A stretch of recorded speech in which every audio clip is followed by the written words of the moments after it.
Turaawwan danda'amu ifin cinqinii ol taaltus gol taaltus waan takka abdii gartee mi dhufeeti mana kan keeti fuudhaa abdii mana kiyyaa fuudhuu hin dandeessu ati gartee mi nama dukkanatti jabaasu hin ta'in iftu wanna nasin sidaamu tamaa viidiyoo tiitan arkuuf teessa gartee mi waan takka abdii waan takka hin qabdu waan gartee mi abdii ala olii gadi deemtuuf isin qabdu maaliif irra dawwaltee isaa barbaadii irra dawwaltii naan jettaami irra dawwaltiin bilbilina irra cufaadha bilbila salleen irra cufaana jalaa hin kaasu maal raafeeti maaliif irra dawwaltii maal jechuudhaaniif na jalaa hin kaasu mana kiyyattiin galchaaf isin mana sitti galchuu dhiisitti gartee minaanna kanatti haayisee arku waan inni si godhuudhaa ta'u iftuun.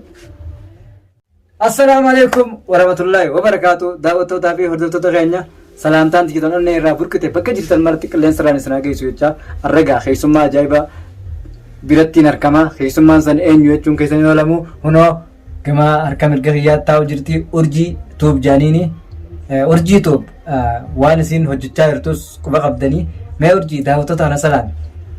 Assalamu alaikum warahmatullahi wabarakatuh isin jecha salaamtaan tito onni irraa buqqaatee bakkuma jirtanitti barate isin haara qabduun isin insa. Akkuma quba qabdan gaa urjiin abditti heerumuu feeti abdii jaarsa duniyaa itti heerumti anilleen akka itti heerumtu niin beeka fakkeenyaaf urjiin irraas baruus an duraanis dhaadachaatiin fin ture duniyaa akkuma beektanii itti heerumti garuu urjii ati mee duniyaatti ni jirti fakkeenyaaf najjaash fa'aa akkasitti dhooyitee harka cabsitee najjaash ka dhiiraa fa'aa maqaan irraa jiran aga laalolleen dhabdooti bakka dalagaa jirtaa quban qabdu najaat naan jaan garuu an dhiiraa jeetumaan itti himaa ture an dhiiraa jeetumaan itti himaa ture an dhiirummaa tiisan ni agarsiisa akkamittiin agarsiisa dhiirummaa tiyya gartee duraallee dhiirummaa isaan naan kannine rabbiitu dhiira godhee na uume aree ta'uun hundoosoon qabuuti dhalaadhaa naan jaanii hajaani isaan afaanii dubbatanii ani ammoo hojiiniin itti agarsiisa nama tokko maaliif waan hin goone dhiirti hin dubbattu waan hojjettiniin hin dubbattu ani hojitti ni hudeema hojitti maaliin ni hudeema siinii ni hudeema maaliif duraanis amala keessiin beeka akka namaas firraa dhorkitu akka gartee namaas firraa dhorkitu akka namaaf ittiin dhiimu garuu immoo duniyaan sin beektu si dhageesse malee bakka sanarratti abdiis eegawwee dhiyoo telefoonaa wal quba qabna nuti hundinuu. Abdii seega wiidoo mana keedhaa ka'e mana kee jira mee abdii sana warraan tana eessa qotasa asitti hoggaan mana keedhaa dhufu ittiin dhufne. Abdii ammaan tana bakka dalagaa jira. Bakka dalagaa jira abdii. Abdiilleen bakka dalagaa jira atiilleen bakka dalagaa jirti jechuun. Anis bakka dalagaatiin jira kaleen dhufe nama bakka dalagaati. Anis akkasumatti akka kalee dhufteen dhagee garuu tanuma keessatti fakkeenyaaf najjaash fa'aa akkas gootee harka cabsitee abdiillee duniyaan akkas gootee. Jettee faati wanni sodaattu ni jirti irraa sodaattu abditti heerumuudhaaf ni raaftu. Duniyaa baanteessa? Duniyaa takka isin sodaadhu hin jeen. Duniyaa gartee mi isin dhiira jechuuf isin fiidee isin dhooyte malee dhalaa ustaatitti fiidee isin dhooytu. Ati yoon isii dhooytes akka harka jechuu yoon isin dhooytes akka ati harkatti laattee isin dhooyne beetii si dhooyte ati. Duniyaan. Duniyaanee. An duniyaa duraanillee sanumaan fiinime duniyaan ati namaaf mizaana namaa hin beektu geetiin dubbadhee durallee amma durallee naman dhiiftu nama kaafattullee nama jalaan haftu isiin tanaafin dhiiroo akkamii yoo akkaan kaafattee nu jalaa fuutti kanatti fakkeenyaaf abdillee jala illee fuutti abdi sanillee dirqittiin achii fuudhaa mana sanii fuudhaa jettee dubbachaa jirti. Dhiirummaa qabaannaan dhuftee jaarsi isii taa fuutu anis na fuudhaa gartee meeshaaleen afur ayyamti nas ni fuudhaa isis jaartii duraa isilattu ta lammaffaati ta sadaffaati ni godhata afreessas ni fudhata ni fuudha jechuun ni beektaa shayaan afur ayyamtee mi? Akkasuma shayaan afur ayyamtee. Haga afur inni oofa. Allamaffaa sadaffaan idaat afreessas.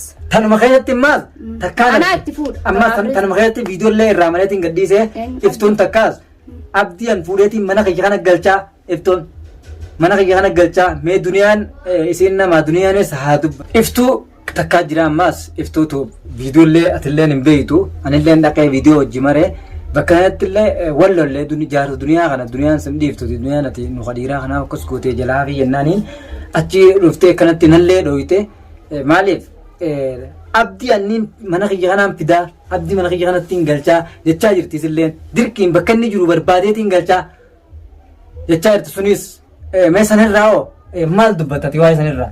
Iftuunis moo iftuun taakka iftuun san agarsiisiu taakka miti seen ani iftuu tan hin beeku. Ani iftuus ittiin si geessa naaf beekaa ittiin si geessa iftuusi ammoo iftuun san niin galma abdiin yaameetiin bira fidaa barbaadee. Iftuun si gartee mi duniyaanu jaarsa isiiti haadha ilmaan isaati jechuuf hin gartee mi irraa qaanfachuu jira malee iftuunis diinumaa abdi nannaanesti Isini. Mee isii dhiiraaltee mana kanaa fuutu. Mana kee kana. Mana kiyya kana duniyaan. Duniyaanis garteemi yooni fi jaarsa kiyyattes na naannoti isii fi duniyaa fi iftullee hin beeku saalachuutu.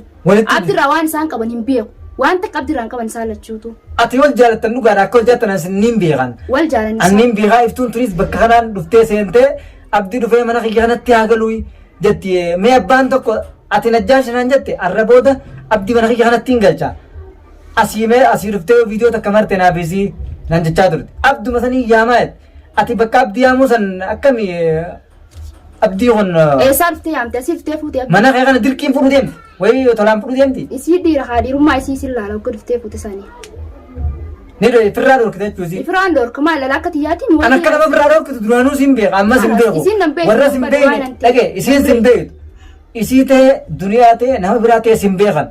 Ani akka nama firraa dorkitu sin beeka. Namantu itu garuu hoggaasitu kan nama firraa dorkita kaate. Amma immoo jarri iftuunis qofa si barbaadu jirti.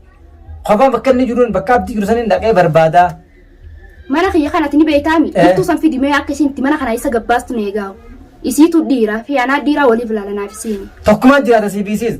Sah addunyaa tanaaf tokkumaa jiraata. Bakka sanatti. Waa isiin jiraattu an jiraaddu walumaaf ilaalanaaf isiin. Iftuu baantu san. Hordoftoota daawwattoota keenya egaa akkuma laaltanii gartan urjiin muraa mataa kiyyaatti iftuun san dhuftee mana kiyya dhufuu miti. Gandaanan keessa galu san naannoo san dhuftee maqaa abdii arra booda dhooyinaan naafi iftuun sanis maal abdii barbaaddiimi anaa isii barbaadee bakka isiin jirtutti isii adabachiisaa iftuu. Iftuu dhiisii jettimmaa sunoo duniyaan haati ilmaan abdii irraa qabu sunuu abdii dhuftee mana kiyya kanatti abbaan fedhan ta'u abbaan fedhe abdiitti dubbachuu hin danda'u. Waa'ee abdii tana irratti mee ati iftuudhaaf maal laamtame? Waa'ee abdii isii dhiisi duniyaan waa maqaa dhoytu ganaa. Mush iftuu gartee mi'aan beeku miti duniyaallee asirratti hin harkaa iftullee hin harkasa. Iftuu fi duniyaanis maqaa isaa isa kaasanii ganaa naaf beeka akkan isaan godhu isaan lachuutu. Walaa duniyaa walaa iftuu. Mee iftuun gaa iftuunis akkasitti dhaatichaa jirti. Galgalaa ganama dubbachaa jirti.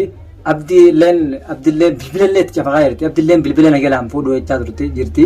Allaanuu abdii an akkas bira jiru waan qaba. Akka mana kee jiru mana kee akka dhufu achi waan qaba. Akkas jillasee birallee jiru. Kanumaafuu sanuma kee dirqiiniin fuudhaa. Iftuun dirqiiniin fuudhaa. Yoo telefoonallee nagalaa kaasuu achi dhaqeetiin dirqiin fuudhaa mana urjii. Mana kiyya baantee. Mana kee barbaadeetiin mana kee illee hin beektu barbaadeetiin fuudhaa jechaa jirti mana kee kana. Iftuutu dhufee abdeessii fuudha. Dhuftee hafuutu kaamee dhiirummaa qabsaniin. Waan irratti amma fakkeenyaaf mee iftuudhaaf waan dhaamtu asirratti dubbadhu mee. Akkas jechaa jirti. Alilleen dhaabbuu abdiin miyyoo tafuudhu ni qabaa urjiin ni jirti jeetiin himeef. Himiinsa kiyya san garuu narraan fudhanne an himeef isiituun qalbifatini. Ammallee nama manaamaa anillee numaan dhaamaa bakka nama tokkotti nama manaamaan dhadhaa dhugu hin ta'iniin jaan iftuudhaan. Duniyaan gartee haatii gartee ilmaan irraa qabdu taabdiif ilmaan meeqa qabdu gartee akkasii sanitti hin dhaadanne waniin talajuuf akka isanitti hin dhaadanne. Akka iftuun dhaadatutti. Duniyaan hin dhaadanne saa. Hin dhaadanne duniyaan. Isiin maal irraa feetii maal itti qabdii abdii kanatti. Tanaaf hin jaa'u baran waniin tana dubbaddoon maal? Tanaaf dubbiisi tana. Waan takka if hin dibinjiin gartee mi iftu waan takka waan if dibduun qabdu gartee mi abdirraa waan takka hin feetu waan isaaf jettee fuudheetti mana kiyya galchaa dhiisi ijaanuu suuraa isaatu harkuudhaaf hin teessu ganaa. Suuraa abdiituu mushisa ijaan harkuu dhiisi. Dhugaadhee bakka kanatti gaan tana siif beeka amma an duraanii akka nama birraa dhorkitu an duniyaa birraa dhorkiin siin jee an duniyaa birraa dhorkita akka duniyaa birraa dhorkitu ni hin beeka jeetiin akkas hin jeemi amma immoo iftuu siif beeka immoo. Silaasii dhuftee duniyaa abdii fuutii miree maal asii qabdisiin waan takka asiin qabdu ulaa sanarra haa dhaabbattu mee iftuun naa galuudhaa teessi. Isii fi naafisii wal faamna akka itti wal faamnu tufu tamaam mee ulaa sanarra haa dhaabbattu isii dhiira iftuun baantan sun. Isillee hin beeku isillee nan beektu maalummaa walii waliin beeknu maalummaa isin beeku isillee maalummaa kiyyan beektu waan takka gartee maqaa abdii gana haadhoytu naati si arga waan isii godhu isin garsiisuudhaa ta'a dhiirummaa tiyyan isin garsiisa. Khalaas hordoftootaa fi daawwattoota keenya iftuun gaa akkana gootees gartanii waa'ee abdii irratti abdii haameetiin mana kiyya kana galchaa jechaa jirti. abdi manatti mee isii dhiira haa mana kanaatti hin galchitu harka kiyya kana kasi abdi as keessa galfadheetiin jira hin galchitu abdi hunoo ni jira bakka jiru qaba abdi jalaa dhaabbadhu hin jeen isinillee hin dhaabbadhu jetteeti loltee na fiide isineet loltee si fiigu jaarsa isiiti moo yaani ni jaalatti mee isiin ni jaalatti silaa ni jaaladetteeti moo maal keessa adurreen bineensa ammaanatti hin beeka jaalachuu baattus waa'ee isiitan naan galle sittiin bariin jinan kan gurraachi naan galle kanamaafuu hordoftootaa fi daawwattoota keenya dhaamsa isinii qabnu kanumaa irraan tana fakkeenyaaf iftuufis duniyaafis waan qabnu dhaamneef jirra viidiyoon teenya tanaas qilleensa irratti arguu hin ooltanii kanumaafuu salaamu alaikum warahmatullahi wabarakatuh hanga viidiyoo biraa qabannee dhufnu